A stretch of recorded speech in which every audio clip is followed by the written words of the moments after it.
Jatim, Indramayu, Sukajaya, Bogor, Ambon, Maluku, Sukabumi, Sulawesi Selatan, Padang, Lombok, Ponorogo, Purwakarta, dan semua teman-teman yang ada di seluruh dunia. Halo Rebahaners, dimanapun kalian berada, bagaimana kabarnya?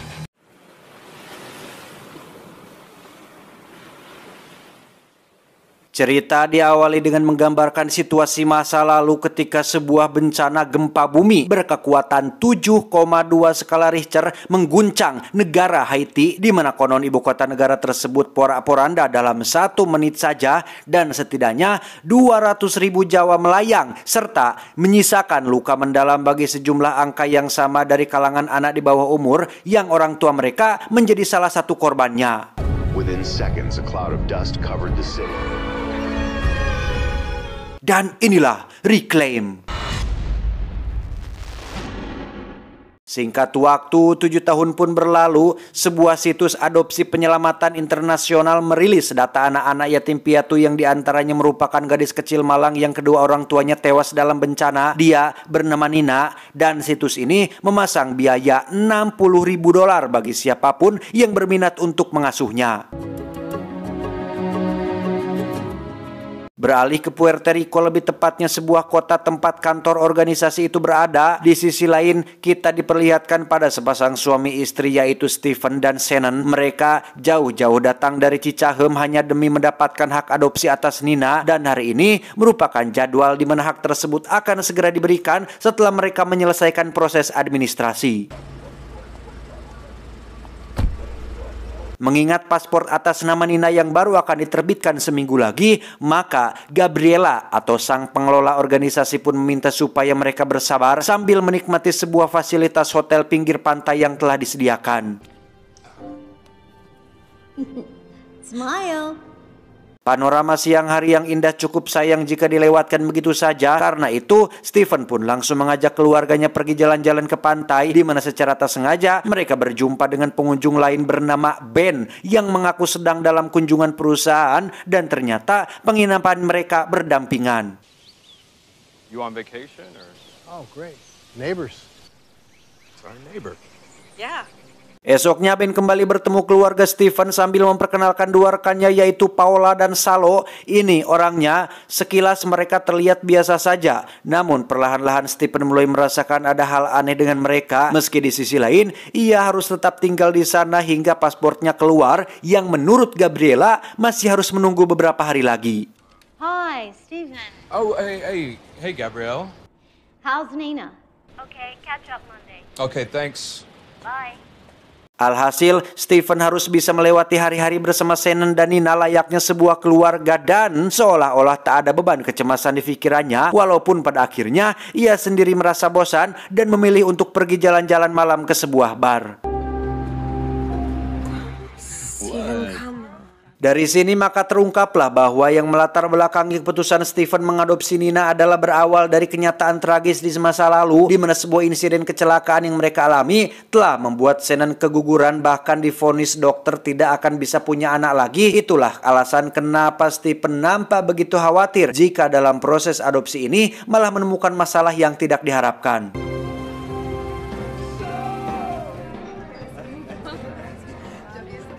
Rupanya Ben CS juga berada di bar yang sama. Pertemuan ini Stephen mendapat traktiran minum yang padahal ia sendiri tidak suka alkohol. Namun sedikit bahasa penolakan dari Stephen justru dianggap Salo sebagai hal yang menyinggung, sehingga tak hanya diminta mentraktir balik mereka, Stephen juga mendapat perlakuan kasar yang membuatnya harus melapor ke polisi.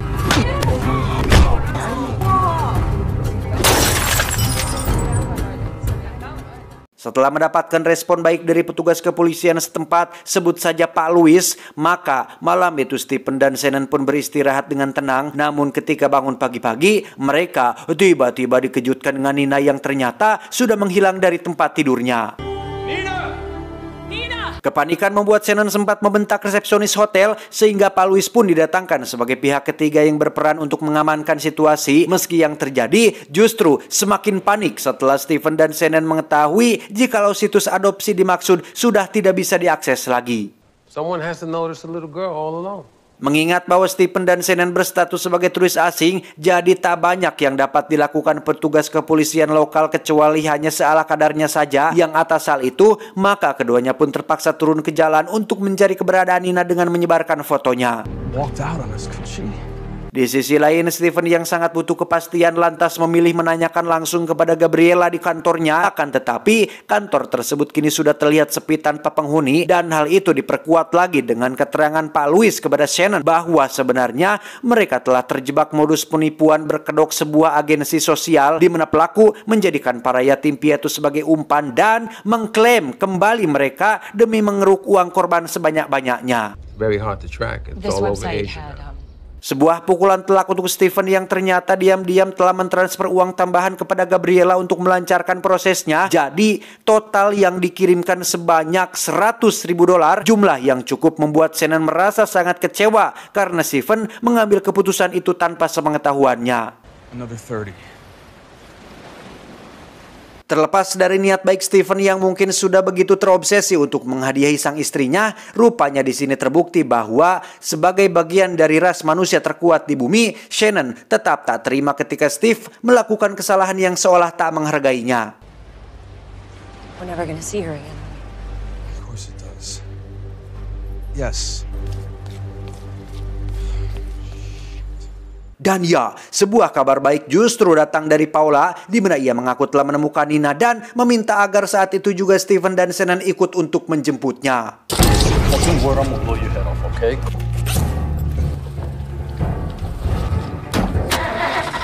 Disertai pengawalan ketat dari Salo, Stephen akhirnya sampai dan dipertemukan langsung dengan direktur banknya. Sementara di saat yang sama, Shannon tiba-tiba kepikiran untuk mencari cara agar bisa melepaskan borgol sekaligus keluar dari gudang itu secepatnya.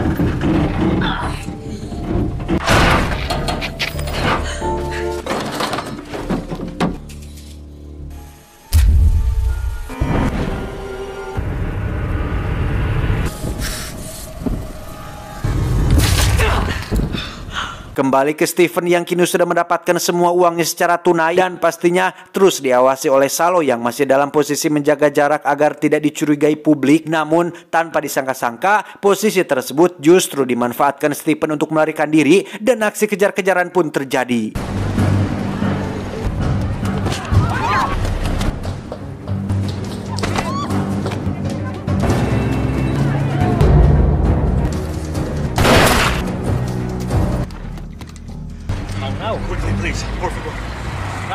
Karena kehilangan jejak, akhirnya Salo memilih untuk memberitahu Ben, di mana Ben langsung pergi sambil menyuruh Paula berkemas dan membawa Nina pergi dari sana. Sedangkan di sisi lain, Stephen sempat melaporkan situasi ini kepada Pak Louis sebelum ia pun kembali bergegas ke tempat Shannon yang ternyata kini sudah berada di luar gedung, bahkan nampak tengah berusaha menyelinap untuk menemukan Nina.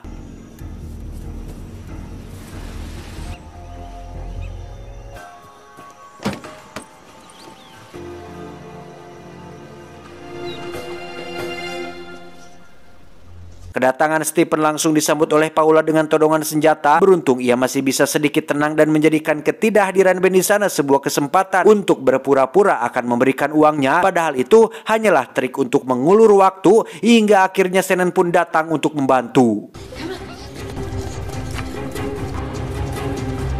Di sisi lain, Ben yang mengetahui hal itu pun langsung putar arah dan berusaha menggagalkan pelarian. Begitu pula halnya dengan si Salo. Ia pun tancap gas dengan maksud mempersempit ruang gerak mobil yang Stephen kemudikan. Akan tetapi, nasib berkata lain, di mana ia justru menemui ajalnya dihantam cungur Toronton.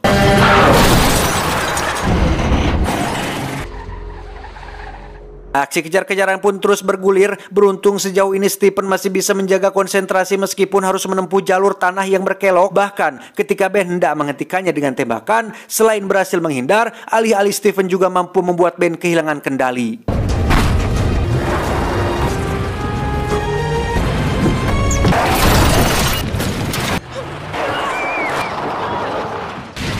Dan rupa-rupanya jalur tanah tersebut berujung di tepi jurang yang mana sedikit lagi mobil Stephen hampir terjatuh ke dasarnya. Meskipun sepintas terlihat jika Shannon dan Nina sudah terjebak dalam posisi yang sangat mematikan, tapi berkat perjuangan dramatis Stephen yang disertai dengan keyakinan penuh, maka akhirnya mereka pun berhasil diselamatkan.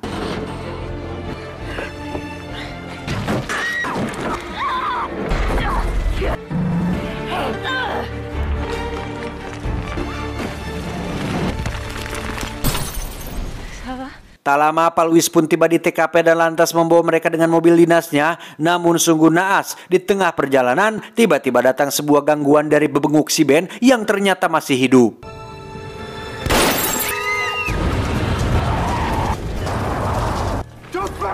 Stephen pun dimasukkan ke dalam bagasi bersama mayat Pak Luis, sementara Shannon dan Nina digiring paksa menuju sebuah rumah yang ternyata milik Gabriela dan sekaligus otak di balik semua ini. Namun hanya karena sedikit perselisihan soal pembagian jatah, Ben yang sudah dikuasai nafsu serakah pun menghabisinya. Untung saja Shannon mendapat sedikit celah terbuka untuk melarikan diri.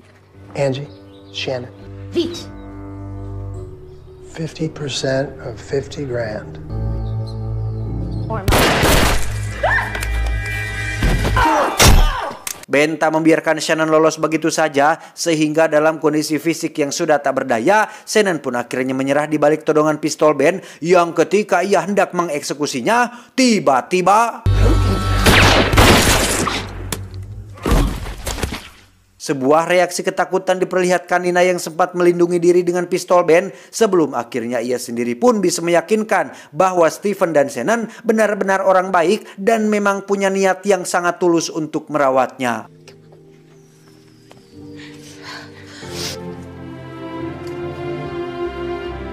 Tamat ending yang cukup membagongkan.